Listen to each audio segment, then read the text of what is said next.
السلام عليكم ورحمة الله وبركاته. ازيكم يا بنات؟ عاملين ايه؟ يا رب تكونوا بخير. النهاردة ان شاء الله هنعمل مع بعض الزلابية او العوامات زي ما بيقولوا بره. النهاردة ان شاء الله هعرفك ازاي تعجني الزلابية لو ما بتنجحش معاكي. الزلابية ليها معايا مواقف كتير جدا لحد ما وصلت للمرحلة دي. النهاردة هخليكي تعمليها بطريقة بسيطة خالص، بس في كام معلومة كده امشي معايا فيها عشان تبقى معاكي ناجحة، وان شاء الله تعمليها احسن مني.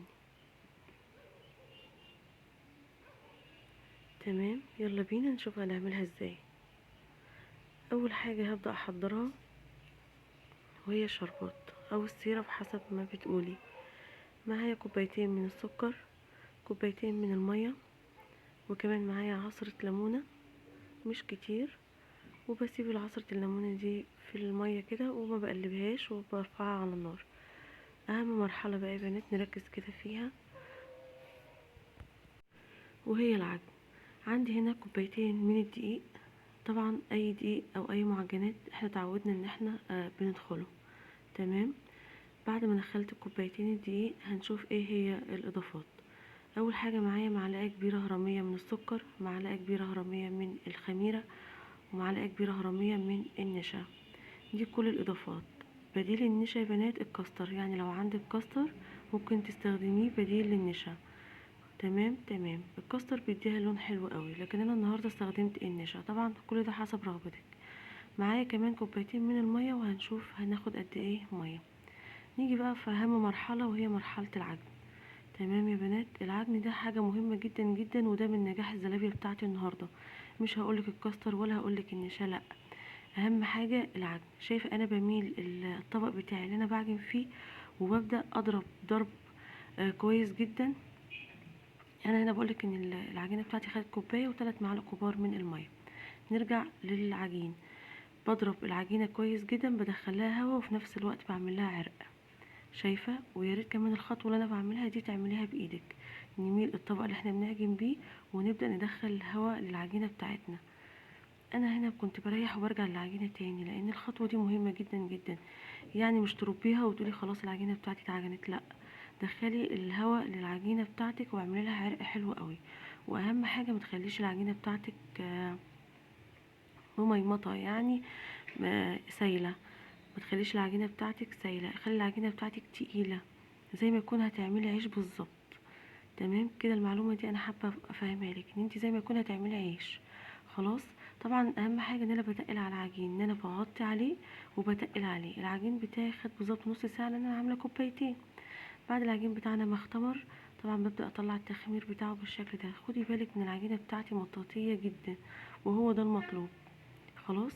طيب نيجي بقى في التشكيل. انا ممكن اشكلها بمعلقه الشاي او بالمعلقه المعياريه، وممكن اقطعها بايدي، لكن انا النهارده هستخدم معاكي كيس الحلواني اللي انت شايفاه ده، وهقولك تجربتي معاه. تمام يا بنات. نيجي بقى نحط كده حبه من العجين. خدي بالك، شايفه العجين بتاعي عامل ازاي؟ ليه مطه كده وحلو قوي. ليه؟ طيب المطه دي علشان انا وانا بشكله في قلب الزيت ما يسلسحش معايا. طبعا كلنا عارفين يعني ايه تسلسحة العجين. تمام. هنا الزيت بتاعي كان لسه بيسخن وانا كنت متعمده طبعا، وبدات اشكل لقمه القاضي او الزلابيه بالمقص كده، ببله بالزيت وببدا اقطع الزلابيه بتاعتي واشكلها.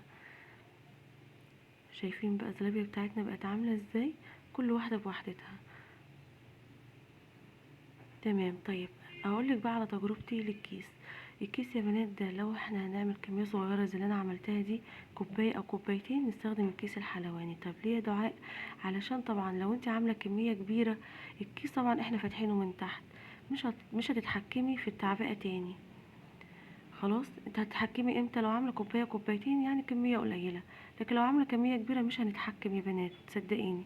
لكن لو عامله كميه كبيره اتحكمي طبعا في المعلقه وشكلي براحتك. وان شاء الله هنعملها تاني وهنشكلها بالمعلقه باذن الله.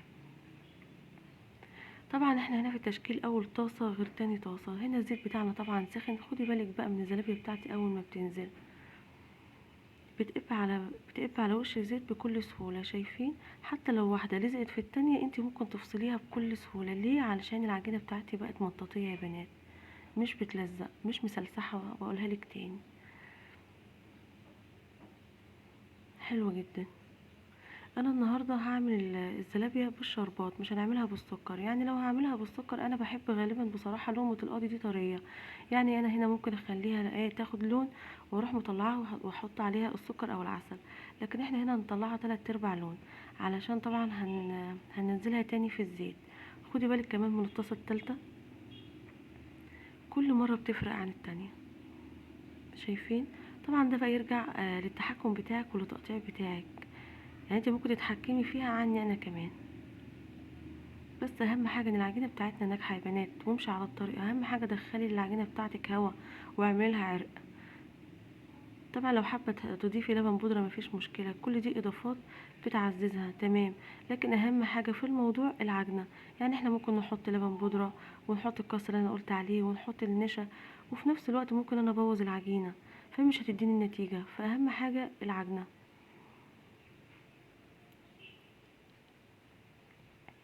الزلابية من الحاجات اللي ليها معايا مواقف كتير لحد ما وصلت للمرحلة دي، فياريت تمشي على الخطوات. انا هنا خلاص دي اخر طاسة، وبعد كده طبعا زي ما قلتلك بنطلعها 3/4 لون، وبخليها تبرد تماما، وبعد كده بنرجع نقليها تاني زي ما احنا هنشوف دلوقتي. تمام.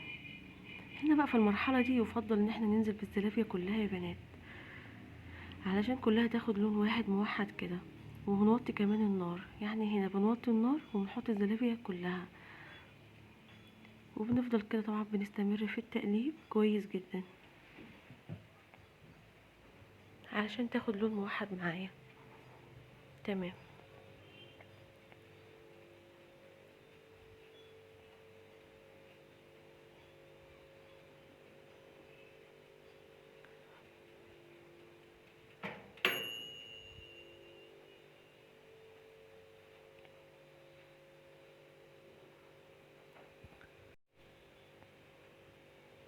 شايفين بدأت تاخد لون معايا ازاي؟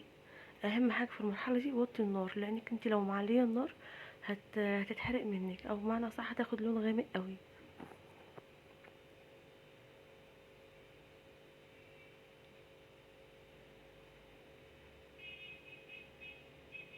تمام.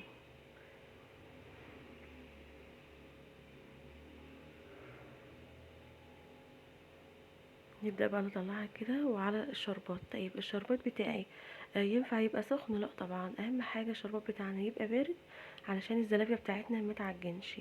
يعني الزلابية سخنة والشربات تقيل بارد، لان الشربات لو سخن يا بنات طبعا دي لقمة، دي ده يعتبر عجين، فهتضطر منك، فانت كده ما عملتيش حاجة.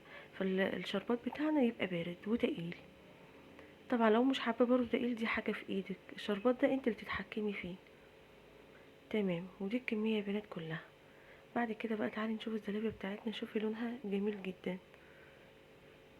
نبدأ بقى نقدمها كده مع بعض، نصفيها طبعا من العسل كويس، وبعد كده نحطها في الأطباق. طيب ممكن نضيف شوكولاتة، صوص شوكولاتة ممكن طبعا، أي صوصات انتي ممكن تحبيها ضيفيها.